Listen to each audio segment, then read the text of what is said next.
Gather round, dads, it's time for a tale. Hand me a book and a warm pint of ale. Let's discuss writing and the literary gods with Dan Roberts on the Dadlit Pod. Welcome to the Dadlit Pod, the literary podcast for people who will find it interesting that the first parking meter and the first rolling supermarket cart were invented in Oklahoma. Today, I'm joined by David Tromblay. David has earned a reputation for writing that alternates between grim reality and ribald humor. His memoir, As You Were, from Dzank Books 2021, was included on a list of top 10 nonfiction books of 2021 by Kirkus Reviews. David's fourth book, Coy Dog, has arrived. It's out right now, right? Yes.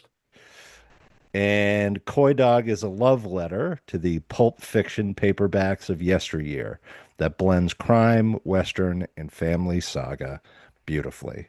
David draws on both his time in the military and the rich history of his adopted home of Oklahoma in what writer-producer Jason and Jamie Neese of Horizon and American Saga call No Country for Old Men meets Fargo, or more easily digestible Cormac McCarthy. Welcome to the pod, David. Thank you for having me. So you also were a staff writer on a little FX show that is not so little, No, absolutely. which features Ethan Hawke, called The Lowdown, Yes. which my wife and I love, by the way. Oh, I'm glad to hear it. Thank you. Yes, it is. And I'll tell everybody about it. The Lowdown is about a journalist in Tulsa, Mhm. who is a truth historian, which I like, who goes on a bit of a crusade to reveal the truth about a conspiracy that is um, funny at times, dispiriting at times, plays on and tackles the multi racial and multi ethnic history of Tulsa and is just a really fun and enjoyable, thrilling mystery. So yeah, how'd you get involved in with them? I had met the director a long time ago when I was at the Institute of American Indian Arts. We'd spoken a few times, just kind of hanging out, and I had people coming in wanting to adapt the two novellas that became Coy Dog. Hmm. And I was worried about the wrong director attaching themselves and the story being completely whitewashed or just ruined. And I reached out to him. I knew what he was working on and what, same aesthetics. Um, he read it, he loved it, Hmm. but he could not be a part of that project because he was working on this project. I actually called him to ask, or I sent him a text and I asked him to direct because one of the producers had dropped off, and I was wanting to see if he was wanting to get involved in that person's absence. Mhm. And he said, and he called me back and he said, no, but can you help me fix my show? And he was actually sitting there at that time filming the pilot. So about 2 months later, sat down, I got to watch the pilot and loved it. I love the sentiment of, and of course, uh, everything gets rolling because you've just basically got the first chapter. So now it's like, oh, where can we go from here? So he ended up bringing in Walter Mosley, who was his mentor when he was 22 years old. He's now Hmm. 46. It was his Sundance Film Academy uh, mentor. So he brought him in. And then he also brought in Lou Burney, who is another crime writer who lives over in OKC area. So it's kind of We've got both of the sides of Oklahoma covered, and uh, Sterling has very much been in and around Tulsa his entire life. He grew up in Holdenville, which is a small town south of Tulsa. But that's, that's where he lives now, and everything comes out. You can just Sterling will he shows so much of Tulsa that is overlooked. Most people think of this. I don't even know what the perception is, but Tulsa is the oil capital of the world. But it's very much a music and arts center too. I like to Hmm. equate it to Tulsa is to Oklahoma as Austin is to Texas, as Portland is to Oregon. Hmm. It's this little nugget that just has this so much so much history and so much life in it. But what the show is, there's a duality, and Oklahoma has had such a history of reinventing itself, shall we say. And the person that Lee is based upon is famously known for peeling back and exposing some of that stuff and allowing things to heal, Hmm. picking the scab so things can heal, essentially. Yes, there's a lot of scab picking Hmm. in the show. Very much so. What was your role on the show? What did you do, Well, and it's how did you funny. contribute? It's funny the way that everything's credited. There are legally 10 writers in every TV show. That's just how it is. Hmm. There's a showrunner, and then there's going to be at least three writers who are also producers. Who does what? I, you know, every one of us, every show is a group effort. Yeah. Different people would be assigned to write the script for that show, and they would go forward. They go off on a little side quest, take a week or two, but they would go with all of our notes. Yeah. And so I and Lou, we became staff writers. We didn't actually write any scripts. Hmm. I was I mean, the day I finished with the writing room, I was working on final edits for Coy Dog, and Hmm. Lou had a book that had just come out, and he was working on another book. So we didn't get assigned scripts, so that's why we became staff writers.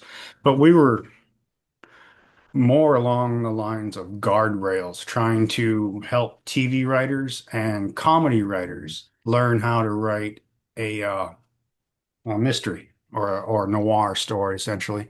That's largely what Walter was doing too, because he's saying, well, if this character is supposed to be this in a noir, then this can happen. And he's an encyclopedia. He can give you essentially genre definitions of all these different characters, and then we just kind of fill in the blanks.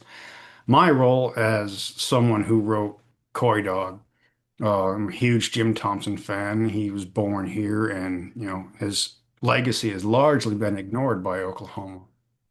I didn't like that, so I got to imbue some of that in the show. Uh, Sterling was also a huge fan.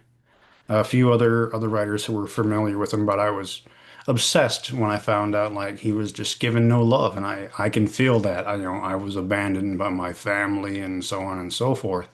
So I understand what it's like to be twisted in the wind and forgotten about. Plus, there's kind of like, the artist likes to attach themselves. Jim died the year I was born. It's just Hmm. something you kind of look for when you're in writing.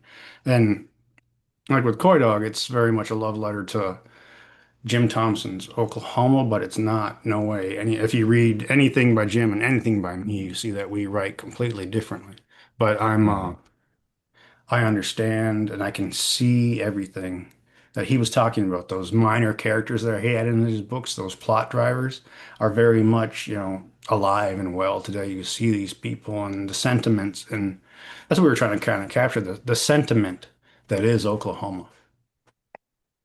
Yeah, that's super interesting. Remind me to get back to Jim Thompson. And as I was watching it, um, I was thinking about the structure of the show, The Lowdown, Mhm. and how it sort of resembles like escalating action, twist, twist, escalating action, and always integrating some element of like Oklahoma society into it, which I really love. I think that for me, New York is played out. San Yeah. Francisco's played out. I still love Florida. I actually wrote a Florida crime novel. And but even to that extent, getting to my friend writes mysteries and set in the Greek Isles, Mhm. for example. It was very interesting to get almost like a tour of Oklahoma, and Oklahoma history and Oklahoma as a place. And one of the things I liked about your book, Coy Dog, is that you do something that I also do, which is that you give that settings are not just described by what they look like, they're described by the emotions that they exhibit and the character they hold. Which I really liked in your book, Coy Dog. Thank you. I really enjoyed that. I think that just seeing a place rather than knowing how what's underneath it almost, right? Mhm. So it's not just the place, it's what's underneath the place, it's what went into the place. Um, it's sort of that almost folklore style, construction of the Okay. setting. I like that. Uh, Yeah. yeah. And I really like that about your book. And the Lowdown does that a lot too. S- So tell me about Jim Thompson. Who is Jim Thompson? Why is he featured both in your book at the beginning, but also prominently in the show, The Lowdown? I think Jim Thompson, he's quintessentially, your noir writer, but he's quintessentially Oklahoman in that he's been forgotten, but his legacy permeates everything. Hmm. Very, very much like Oklahoma. He was born 1907. His father in Anadarko, the town of our Anadarko, not the county that was made up all by me.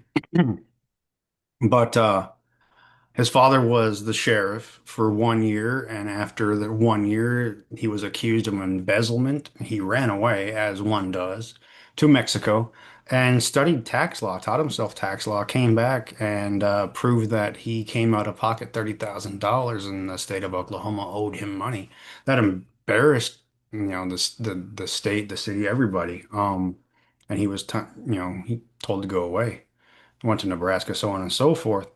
But Jim kept on writing about these characters and Hmm. these forgotten characters, these people that you would that would be unremarkable until you spent time with them. Yeah. And that's what I found, growing up reading. I hated reading Great Gatsby and all these, stories about rich bricks and old white men having an epiphany staring out a window. Very much like how you get burnt out on your New York and LA crime stories. It's just the Hmm. same thing over and over again, which is why things like Yellowstone and Landman and all that are flourishing right now because people are just, burnt out on the same shit. It's like Hmm. in TV, there's this word cycle. You had like Sons of Anarchy went away, and now those fans have gotten older. Now they're Yellowstone fans. Yeah. Replace the motorcycles with horses. Um, Once you break that formula and you start looking at something new, I always kind of looked at like this is the Oklahoma is this little amalgamation of America essentially, and literally you have Route 66, 40, and I-35 crossing in the middle of the state. You've got on one side swamps and Appalachian Mountains, and then you've got the plains, you've got the sand dunes, you've got salt flats, and then you've got this desert with the most beautiful night skies next to Big Bend, Texas.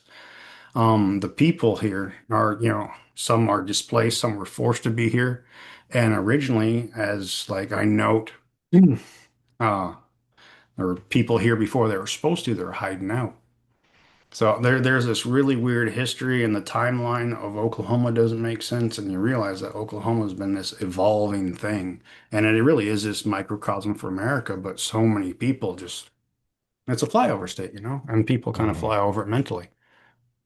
What I loved and what I, basically used as my resume bullet to stay on the show is that I'm fresh enough in Oklahoma where I can see the weird shit, the stuff that is normalized in the Oklahoma mind, but irregular to a visitor. Yes. And unlike most people that come to Oklahoma, I don't live in Tulsa or OKC. I live out in a rural community, Yeah. and I'm a part of the community. So Yes. that right It's there it, is basically like being an embedded reporter.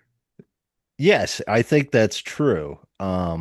I often get that feeling about my home state of Maine, where people tell me, "Oh, I went up there and I had lobster and I went to this restaurant." And then I'll say, "Oh yeah, I know people that work in that restaurant. The guy who owns it's a real gunnif who fires people instead of paying them." Oh yeah, Or it's or or well, oh, Maine that's Maine is a funny. mystery too because there's I mean even your biggest city, the city library is like what 2,000 square feet. It's everything there Yeah. is just it's small town even though you don't think of it.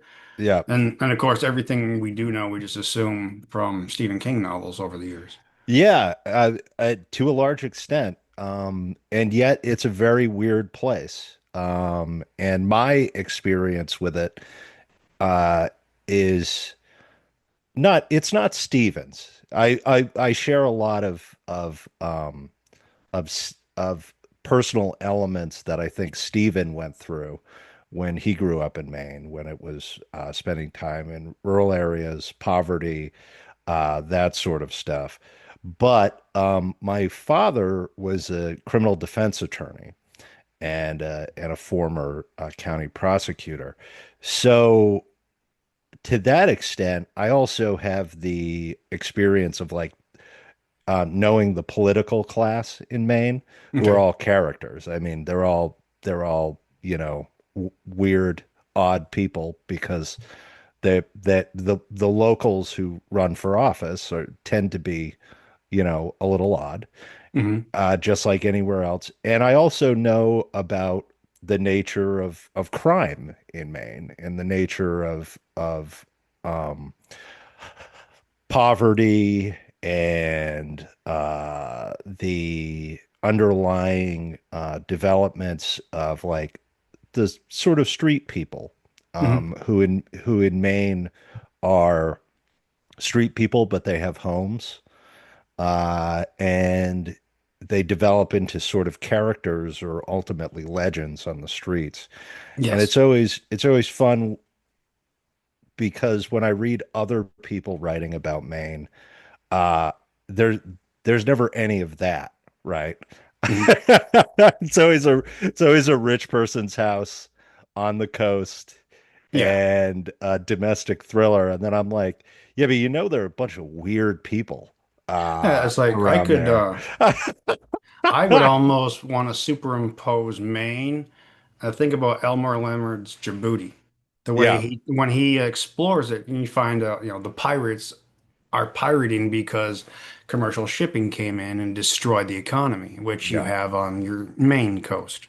We have, similar things. We have that, or you can Hmm. equate that and take that metaphor to Oklahoma too, with all the development and so on and so forth. Yeah. But yeah, there's so many multi-layers there is why what I get to and how I approach my stories and my characters is I don't want anyone thinking that there's any good guys in my story whatsoever. I want you going there, Hmm. they're morally gray. But by the time you finish, I want you to understand there's no bad guys. There's just people railing up against what, they were life handed to them. I did an interview and I just off the cuff and I was like, it's like being the Lord and Lucifer and you're playing with Job. But that's all I'm doing is just trying to see what he's going to do. Yeah, yeah. Throwing things at him. Yep, throwing things at him, and Throwing things what at would him. and then in this case, what would Moses do? Yes. The yeah, that's it definitely shows through. As I was reading it, I was struck by the well-defined sense of place and almost the sinner in a hand of an angry God type momentum, where whenever he got up on top, um, disaster lay only moments away, Yeah. uh, which is an interesting thing. What was the underlying? Because you use this what I assume is a famous quote from Jim Thompson because it gets mentioned in the Lowdown as well. Yes. Yes. Yeah. That. Well, that's a long quote, but he talks about there are how does he say this? There are 32. I might be off on the number. There are 32 ways to tell a story, and I've tried every one, but every single time the plot is not what it seems. Yes. And plot is not, things are not what they seem. And that's largely a great, sorry, my dog is snoring right behind me. It's distracting. That's okay. Um, it's it's largely trying to, it's a shell game trying to figure out who's going what, who's hiding what, who wants what exposed. Everyone's telling half truths and only so much. And even me, I'm only telling you as much as you need to know to get in the story. You don't know Moses' entire story. You don't know what perpetuated the crime for the criminal he's chasing. Things like Mhm. that. It's just in the moment. It's meant to entertain, but it's also meant to kind of scratch the surface and gently introduce you to this world that you don't understand.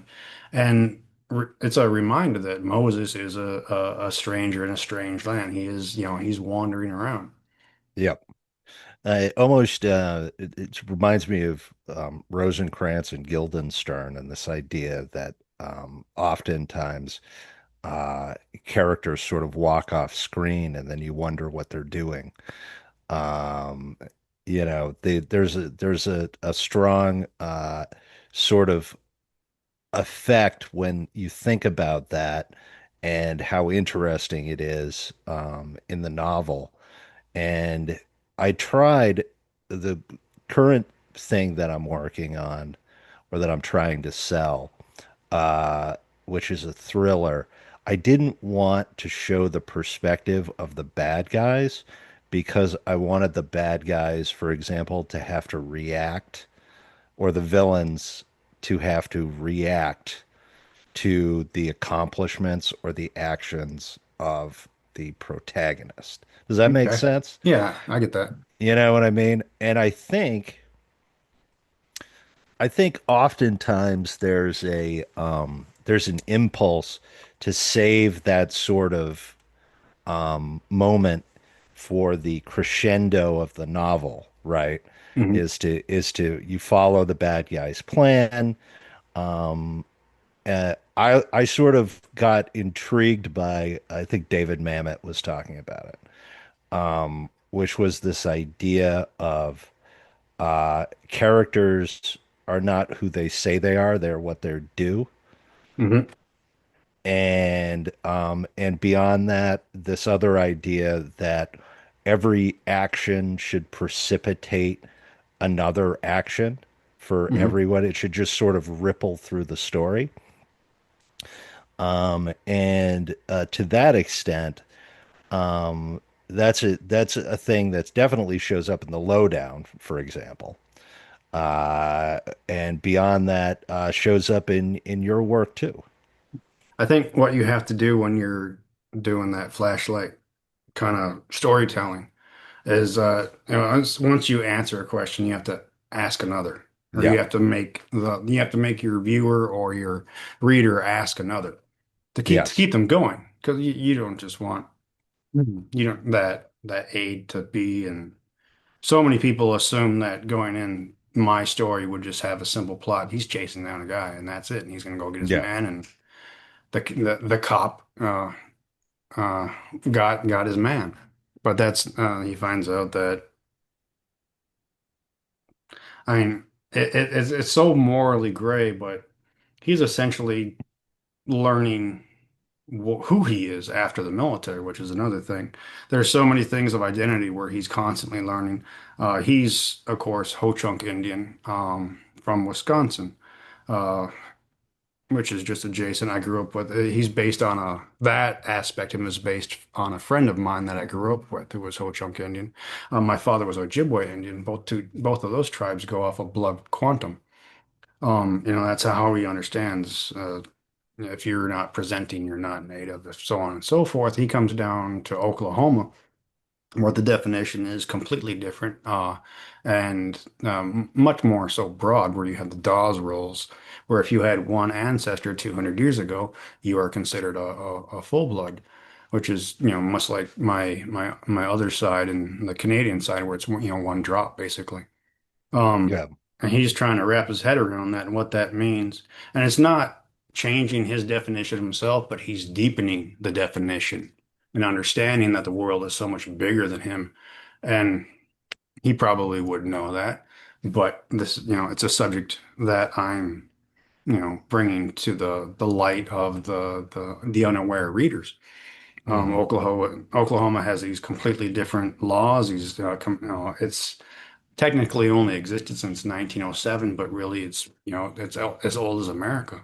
It's a story of displaced people upon displaced people. Some people were forced to be here. Some people came here and hid. Some people came here and stole land before the government did it. Um, and everything is celebrated. It's funny because everything is simultaneously celebrated. The nativeness of it and the white entrepreneurial American dream of it is also Hmm. celebrated simultaneously. That's an interesting question, because I was recently introduced to this idea of native identity. And that, for example, I mean, the most prominent native identifier who um, is Elizabeth Warren, the senator from Massachusetts, She who caused, who declared that because of her high cheekbones, that she is Cherokee. However, to be a part of a Cherokee tribe, you have to have an identification card. yeah, you have to be enrolled. You have to be Uh, enrolled in the tribe, which is this thing that I don't think a lot of people understand. And of course, Maine has its own tribes mhm. that are usually that were not actually the same tribe, but Yeah, became a you had the unit of Confederacy up Confederate. there, and Yeah, they were yeah, put together. yeah, and they And they were were put together. actually the Confederacy. The United States government was based off of how they governed themselves. Yeah, the Iroquois. Yep. Yes, yes. The bicameral, using a bicameral house structure. Yes. Yeah.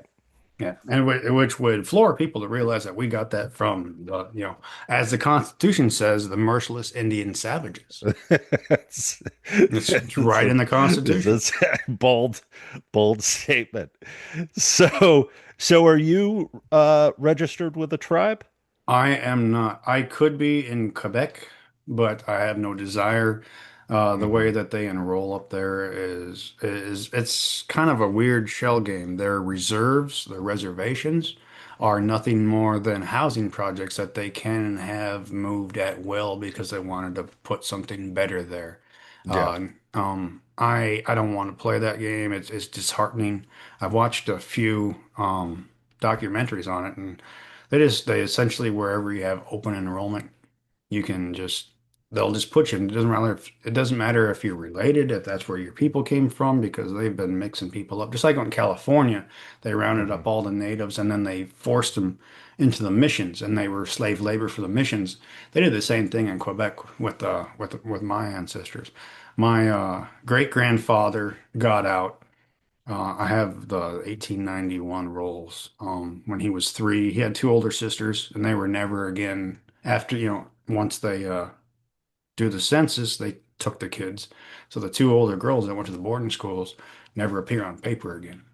And now Hmm. we know that thousands of them were killed or starved or just, abused to death at those Hmm. boarding houses. So, No, it doesn't do any, it wouldn't do anything for me. And I don't know. It's a weird thing. As coming as a former soldier and sailor, I don't like having my name on a list for any reason that has the other, you know. Hmm. It's spooky, especially the way they're trying to round people up now. I don't want to be on a list. No, Hmm. no, it's a weird thing. I had played with the idea, just for the sake of, being a member of the community, but it's uh it's never been all that important to me. I understand it and I see it, but I'm in a weird position and yeah, we talk about our ancestry, but I'm in a spot where my descendant is already dead, so my ancestry seems mute to me. Maybe that's Hmm. a part of my grief where I've kind of walked away from that side of my personality or persona. Hmm. But I mean that's the east like that's yeah, that was hard hitting. When you bury your kid, where you came from doesn't matter anymore. That's at least what I got in my head. Mm. So there was no structure that helped you respond, or no sort of vision to help you weather that grief culturally. Um, yes and no. I mean, I did largely go I after that whole period, I went into hibernation basically to kind of Hmm. deal with those things. Just trying to you try to label the monster, and that's kind of what you see out throughout folklore is once you can name the monster, you can defeat the monster. But the thing is, when you lose a parent, you're an orphan. If you lose a spouse, you're a widow or widower. But there is no word for losing a child. It's not Hmm. spoken of. It's not a monster we're willing to fight. Um, so it did kind of mess up a lot of stuff because you're like, who am I and what am I? And as a parent, your children are your projection. Hmm. And when that projection fucking dies, it's hard to kind of you feel lost, absolutely lost. And it's probably gonna continue to be that way until I mean I don't know if that's a pain you can ever get past. Yeah, have you found ways to contend with it and uh, talk about it or engage with it in your writing? No, not yet. I've thought about that and I've processed some things. But there's way too many things that happen to wait. It's the grief is multi-layered and it bubbles up because it Hmm. doesn't go away. It's fresh every day. Hmm. You wake up and your kid's dead. It's hard to go away and it's hard to it's a hurdle that you just can't jump. Hmm. Community wise, I've talked to friends that are local within the tribe I grew up. I ended up writing the obituary for another friend's child who passed away a few years later, through a car wreck. That kind of helped. I spoke to a few other people, and weirdly enough, like the sting or the shock of the death seems to kind of fade and allow you to function after about 5 years. From Hmm. everyone I've spoken to, from different group therapies and so on and so forth. Um, so Hmm. I'm next March is 6 years, and it's a hard one, and that's primarily, I guess, why I don't write too much about those relationships. There is a bit of it in the show, and I talk about it a little bit in the acknowledgments of Coy Dog, where when I did have time with my daughter, the last 4 years we were very, very close. But we used to go out and just kind of, explore different places and learn. That's how, our first summer in Oklahoma, we went everywhere we could and learned everything we could, saw everything we could, all the weird new stuff. But you'll see the scenes like he basically, Lee in the Lowdown Yeah. where he's bringing his daughter along on stakeouts. What I would do with my daughter is we would be somewhere like when she lived outside of Omaha, there was this huge museum we went to, and we'd go there. It was a 6 hour affair just to walk through the whole thing. She wanted to see it all, and I made it happen. But before we're sitting at the coffee joint and the world's coming alive and we're starting to see people come through and you're seeing people that are coming out of the soup kitchens. You're seeing people that are going to their corporate jobs. You're seeing people that are, anywhere in between. And rather than allowing her to just, look at her phone and obsess over her phone, I would, to teach her spatial awareness and the fact that she was a woman, she has to be aware when she's out and about. She can't just, be vulnerable like that. I would start asking her about the people. I'm like, hey, you see this guy? He's wearing this. You would see someone that was just disheveled, but still marching with pride and purpose. And I would Hmm. ask her to fill in the blanks. And we would riff about that and just to consider other people. And I think that kind of maybe that's a part of my personality of, how I grew up. I don't know if you've gotten Hmm. into As You Were, but No, I haven't. I was largely raised as an observer and highly abusive. I was left in my playpen until I was 4. Did not Hmm. speak until I started school. I could speak, but I did not speak. Basically took a vow of silence. So that taught me how to just kind of sit back and watch and not assume Hmm. because the people that raised me were alcoholics, and you cannot assume anything with an alcoholic because they could be mad, angry, hungover. You know, the alcohol could have them fixated on something else, and then they just explode, and you're the victim of that. Hmm. Um, I Someone had mentioned that the constant threat of violence that you have in an alcoholic home is also in my writing, where it's always kind of grumbling in the clouds, and Hmm. it'll strike at any moment. And I was that was J. David Osborne who did the interview for Magic City Books. He brought that up. He said that, much like the American story and the Oklahoma story, the violence is always kind of there, Hmm. and it's if you want to equate it back to the how Moses navigates things is once he takes a step outside of those parameters, then the violence hits. Hmm. So did I bring that full circle? Yeah, Okay. yeah. No, I just wanted to make sure that you got to say everything you wanted to say. Yeah, yeah, yeah. No, I same thing with the way I try to write is I would never just put anything linear because there's so many things that um, play into a decision. Yes. So, and you're not going to be able, that was my first foray into using the first person narrator. And by doing that, I was able to articulate the thought process behind things that did not seem to make sense. Hmm.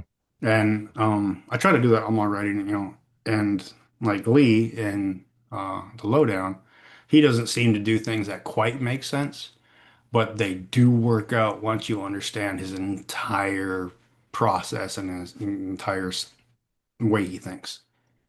And that Yeah, I that would that say that that's spider true. web, that literal spider web he had, everything made sense. It looked crazy in the first episode, and at the end, it was like, well, shit, that is the whole story right there. Hmm. Which I love that. I hate writing about writers, but the show was about a writer. So I mean, and it was based off of a real person who lived. Hmm. Um, I hate that, but it's ultimately it is an amazingly easy story structure, and you trust the writer because they know how, they're a successful writer. Yeah, I'm in the middle of that with one of my works where I'm writing about a father and son who are going to they're on their way to a 50th anniversary in the Netherlands Okay, for a battle. So between Market Garden and Battle of the Bulge, basically.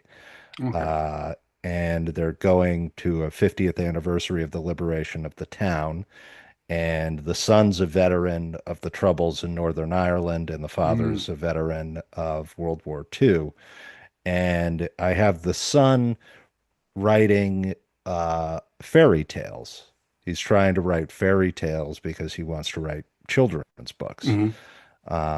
And it's interesting to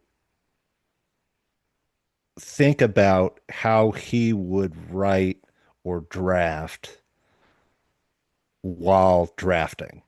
Yeah, Right. I have him while his father is asleep drafting things and drafting stories. And that got me thinking very hard about sort of what goes into that process and how best to encapsulate it. absolutely. I like that. The way used to teach it and break it down, like when I wrote the memoir and taught my memoir classes, Hmm. memoir is a hefty word, with a lot of gravity behind it. But think of it more like you're a folklorist. Yeah. Folklore is so much more easy to digest than memoir, because memoir is just seen as fact. When it's Yeah. largely, it's just a one side, one informed story. Um, but if you can think of that character or any character as a folklorist, and they're just going off of the lore, which largely is what we're working off is lore. And Yeah. how does that lore inform our story and vice versa? And how do you make sense of that? And I thinking of someone that fought Northern Ireland IRA versus someone that fought in the Netherlands. Hmm. Two different wars, two different climates, the cultures, and that would be so fun to play with is uh, the shadowing of that. Fun fact: Bram Stoker, when he's writing about Romania and Dracula, he never stepped foot in Romania Yeah. or Transylvania. He's writing about Ireland, but if you were to read Dracula and then go visit Ireland, you're like, well, what the hell? This is this is actually all he wrote what he knew. Yes. Um, so that's very interesting the way that to jump on that. But I like to kind of pull off some of the pressure of myself is I like to think of it all as folklore. And Yeah. it's, these are still these this is the version of the story that has remained, and it's remained for the same reason that cliches have long lives. It's because they're rooted in truisms. Yeah. And the other stuff is just, flowery details. It's filled in with adjectives and adverbs and, just descriptors. There's a million different ways.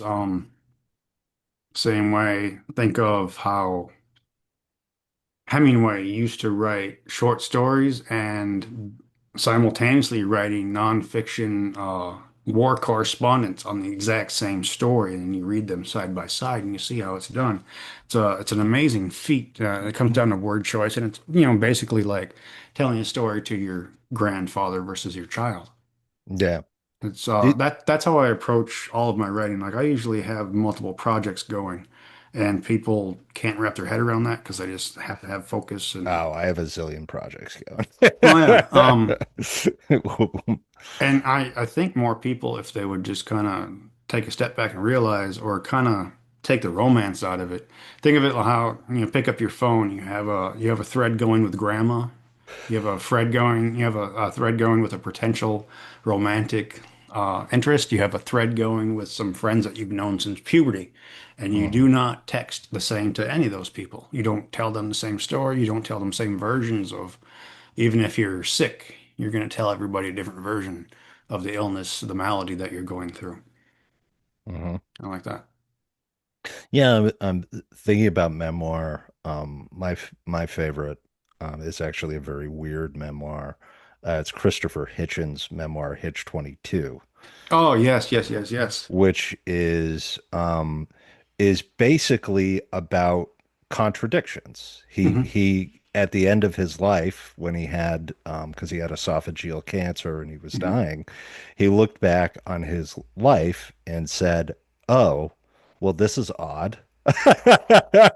I was this, Hmm. but I did that. I believed this, but I felt and did that. I had this perception, but I did the opposite." I think uh, one of the more interesting things was when there's a whole early set of chapters about how when he was in boys, English boys school. Mhm. He had a relationship with men, Mhm.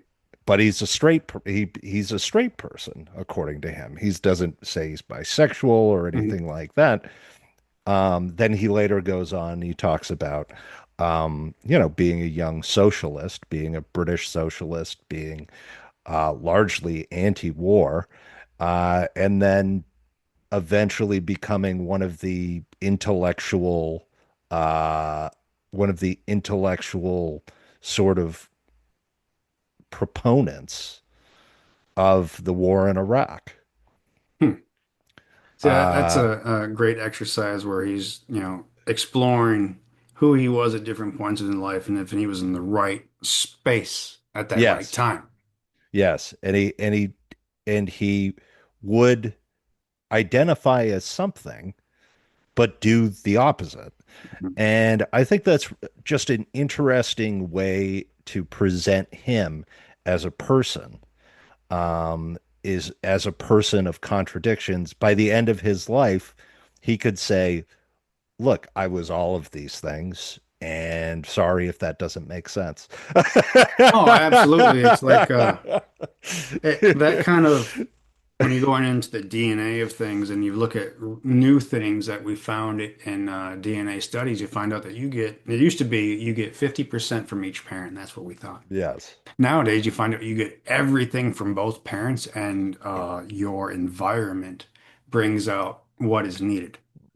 And I like that as the fear that you can't be that simple of a creature throughout your entire life.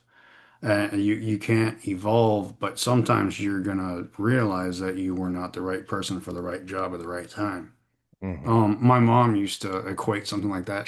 She never believed in Mr. Right. She believed in Mr. Right now. I mean, she had four different husbands, and she was like, I should have been with that guy when I was older, and this guy when I was younger, and da da da da da. Um, it's interesting to approach it like that. Yeah, but it shows a person reflecting upon that Absolutely. And moment, then, you know. what is it? The life not examined is not worth living. Yeah. I can't remember that quote exactly how it goes, but absolutely, to where if you can't examine it, you can't see the dualities and you can't see the hypocrisies, Yes. you're not gonna, well, you're not worth even speaking to at that point because you are in such a level of denial. Yeah, the hypocrisy, I think, is one of these interesting sins, um, that are challenging for authors to tackle, Hmm. and for us as a contemporary, very performative society to understand or contend with. Absolutely. I dug into Coy Dog with that is with the for-profit judicial system, which the bounty hunter is the genesis of that. The bounty hunter only exists in America and the Philippines. It's a precursor to the private police forces, which we now have for municipal police forces and so on and so forth. Yeah. But it always served somebody else other than the police officer, and they're always duped into uh, essentially being a servant.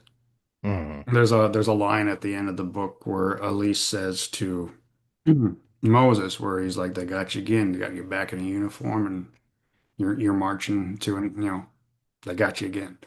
Yeah. Um, Life does that to us. It gets you as a young man, it gets you an old man, but It does indeed. and I like the duality. I like to play with things. I come from a weird place. I think we all come from weird places, but I grew up in a home that was Minnesota DFL, Democratic Farmer Labor. And you flash forward to what we have now, and you see like how farmers and laborers vote. It's not in Hmm. keeping with the way that party is twisted up, but I think it gave me a sentimentality, which is Hmm. uniquely Midwestern too, I would argue.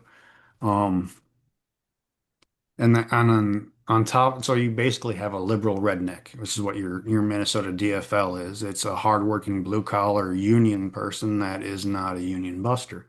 Hmm. Um, And then the same, same thing as a former police officer, someone that actually stepped back from it. I stepped back from police work because I saw what it was doing to me mentally. It was draining me of my empathy. I did the job very, very well. I immersed myself in that job as you have to. People like to pretend it's like a priest calling, but it's not. It's a Hmm. paycheck. And then you find out just like who are you actually serving nowadays? Hmm. That's the other thing that Moses and most people have to deal with. Is like, who are you actually serving? Who are Hmm. you helping? And as we get to the end of the book, there is that little epiphany where he's given a second chance, and he says, "You know what? Fuck you. I'm not going to do that." Hmm. And there's that one. That's the nugget I was able to think of. Like, if I could actually redo everything I did, or given the chance to work in that field again as a young man, what would I do differently? And that would be it. Hmm. Is, but then you also have what I can get into is how many times have you heard people beating their chest about, I'm going to get in, I'm going to fix things from the inside. And then once they get inside, they shut the fuck up. Oh, and then because they find out like that the problem is systematic. Yeah. And then how do you be a good person and how do you contribute when you just, when he gets inside and he finds out that it's just this, it's a circle Hmm. that he's a part of. He can't get, he can't get out of it. It's a fun little metaphor that permeates the personal and the professional. Yeah. It's like it's Well, like it's like being a dad. How many things being that a it is. dad, that is just an existence of constant hypocrisies. Ain't that the truth? Do as I say, not as I I do. do, yep. Yeah, And yeah. I am still learning. Well, David, thank you so much. Would you like to plug Coy Dog and your other work Yes, before we sign off?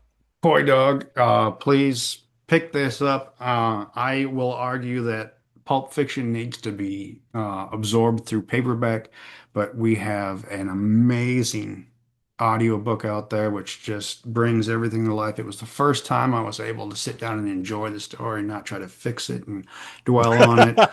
Uh, it's I bet. there's comedy, there's romance, there's drama, there's family saga. Ebook is coming out on Tuesday. There was a slight delay with that. So if that is your main way of absorbing, Consuming, consuming, consuming. Yep. please grab it up. Love it. There is more coming in that series, but you're gonna have to wait. I have other fish to fry for the meantime. Well, thank you so much. This has been Dan Roberts with David Tromblay. Go out and get a copy of his book, Coy Dog, available now. Our time together has come to an end. It's time to return to your wife, kids, and friends. It's time to pick up those books you forgot while you wait for the next Dad Lit Pod.